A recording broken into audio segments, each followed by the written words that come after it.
하나님의 말씀 보시겠습니다. 예레미야 21장 11절에서 14절 말씀까지입니다. 구약 1084페이지.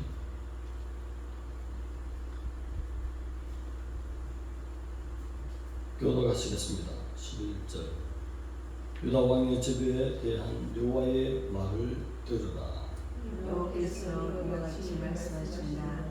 다윗의 집이여, 너는 아침마다 정의롭게 판결하여 팔꿈치 아랑한 자를 압박자의 손에서 건지라. 그리하지 아니하며 너희의 악행 때문에 내 분노가 불같이 일어나서 살리니 너희 끌 자가 없으리라. 여호와의 말씀이니라. 골짜기와 표는 바위에 줌이나 보라. 너희가 말하기를 누가 내려와서 우리를 치리요, 누가 우리의 거처에 들어오리요 하거니와 나는 이 대적이다. 내가 너희 이대로 너희를 할 것이요, 내가 또 숲에 불과 모든 주를 사으리라. 여호와의 말씀이니라. 아멘.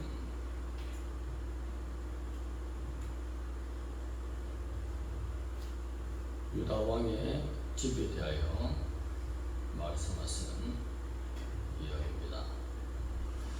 오늘 11절에서 14절 말씀에 유다 왕의 집에 대해서, 예루살렘과 유다 왕가의 죄악에 대해서, 전적인 불패에 대해서 말씀하시는 것입니다.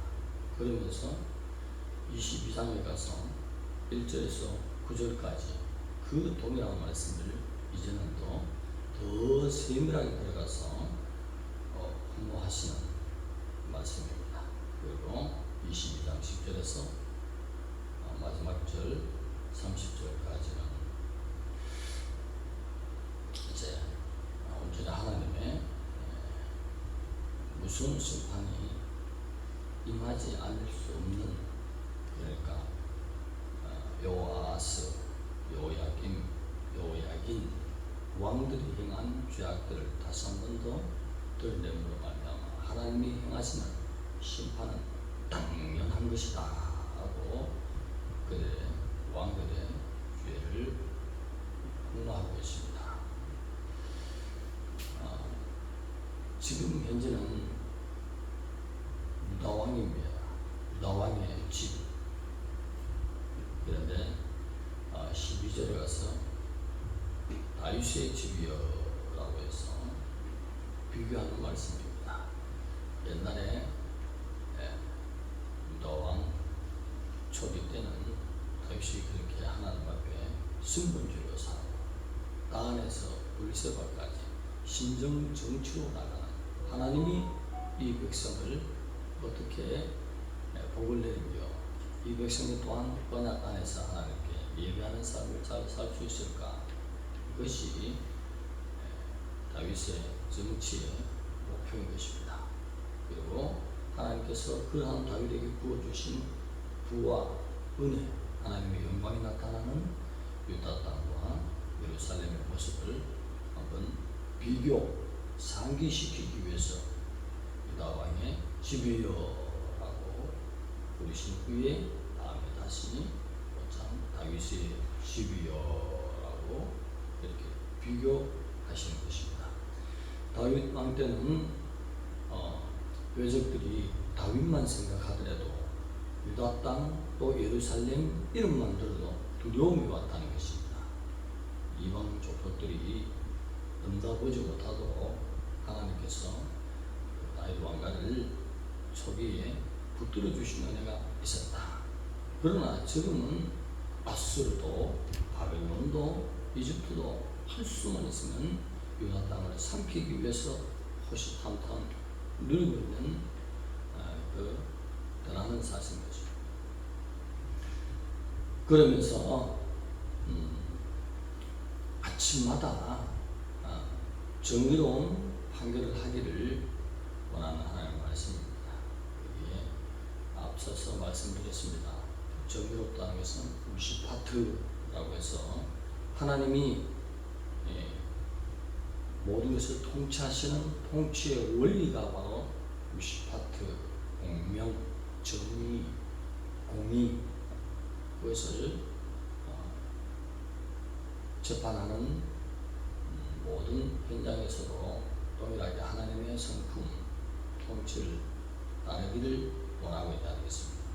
여기에 아침마다는 것은 이스라엘에 어떤 건물이 있어서 법정이 있어서 그 안에 사는 것이 아니라 이스라엘의 모든 재판은 성문 앞 광장에서 장로들이 모여서 하는 것입니다.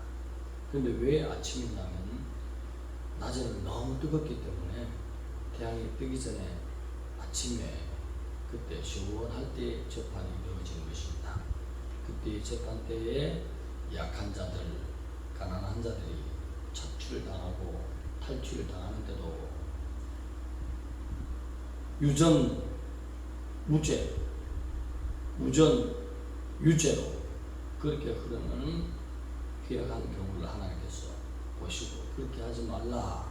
그렇게 할 때는 나의 분노가 일어나서 불같이 너희를 대적하며 사르리라. 나는 너희의 대적자니라. 이렇게 말씀하셨습니다. 하나님의 백성이며 또한 백성들의 힘을 받는 장로, 지도자들이 있는 위치에 있는 자들이 하나님과 관계가 더 가까워야 되는데 하나님이 나는 너희의 대적이라 했습니다. 아브라함의 후손이다. 하나님의 백성이다. 유다 땅에 산다. 아침 저녁으로 제사 드린다. 예루살렘 안에 있는 하나님의 백성이라 하지만 그냥 안 들어오고 하나님이 행하시는 그 성품 밖의 것을 행할 때는 하나님은 반대로 말씀하시는 것입니다. 너는 뭐라고요? 나의 대적이다. 신약에 와서 뭐라고요? 너는 내 양이 아니라 염소지. 따라합시다. 염소다. 하나님은 구약에서도 항상 양과 염소를 가리는 작업을 하고 계시는 것입니다. 그러면 우리는 항상 염소의 편에 서지 않고 하나님이 스가랴 13장 7절 8절에 주시는 말씀처럼 남은 자들, 하나님의 공의의 심판에 걸리지 않는 자들, 늘 하나님을 경외하는 자로서 약한 자는 편을 들고 이웃을 사랑하며 오늘 재판의 현장에서는 뭐예요? 장로들이 것입니다. 존경받을 자들, 지도자들이 모여서 백성을 재판하는 성문 앞에서 지금 불의를 행하고 있습니다. 요즘 시대와 동일한 죄. 그렇게 할 때 하나님께서 대적이 계신다. 하나님의 백성이 대적이 이방족속이 아니라 하나님이라는 것입니다. 하나님을 어떤 이는 친구로 삼는 분도 있고 왕으로 삼는 분도 있고 진정으로 하나님을 잘 모시는 자가 있는가 하면 하나님 볼 때 늘 하나님을 대적으로 삼아서 이렇게 하나님 앞에 나온 자들이 있다는 사실. 그들이 바로 성문 광장에 있는 지도자들이라는 사실. 그러면서 그들에게는 하나님이 힘이 되어 주신 것이 아니라 나는 그들에게 대적자가 되어 주겠다. 숯불에 불을 일으켜서 온 모든 사방을 다 태워버리리라. 불로 심판하겠다. 누구를? 유다의 지도자들, 장로들을 불태워 버리겠다. 모든 사방 뭐냐? 유다와 예루살렘 전체를 그냥 모든 것을 태워버리겠다. 불심판을 말하는 거죠. 구약의 불심판으로 당한 것이 몇 것이 있죠. 소돔과 고마성 하나님께서 하늘에서 유황불을 내려서 태워버렸습니다. 하나님의 공의가 불같이 올라왔다는 사실. 그러면 신약에 와서는 불의 심판이 없습니까? 불의 심판이 기다리고 있다고 베드로 사도를 통해서 하나님 말씀하셨습니다. 이 모든 것은 불사르기 위하여서 감수한 바 되었다. 불심판을 향하여 간다. 하나님을 온전히 하나님의 백성들이 언약 가운데서 하나님을 잘 섬길 때 하나님이 보호하시고 우리에게 참 평안을 주시며 세상 없는 그런 평안을 마음에 주시고 지켜주시는 은혜가 있는데 하나님의 법에서 벗어나면 하나님이 그 누구라도 택한 자도 불심판으로 태워버리겠다.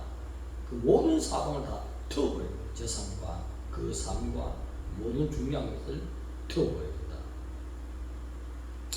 베드로후서 3장 10절에도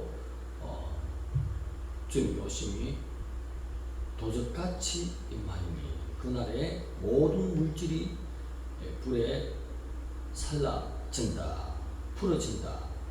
모든 것을 다 태워버리고 그 가운데 있는 것이 밝히 드러난다. 불심판을 말하고 있습니다. 이 불심판에 하나님의 백성들도 포함이 되어 있기 때문에 하나님의 백성들은 하나님을 향하여 항상 언약 안에 있는 가운데 들어와야 되는 것입니다. 구약에도 언약의 하나님으로, 신약에도 언약의 하나님으로, 약속의 하나님으로 계속적으로 그 말씀이 중요한 것이죠. 내가 언약 안에 있는지 언약 밖에 있는지 이 삶은 너무나 중요한 것입니다.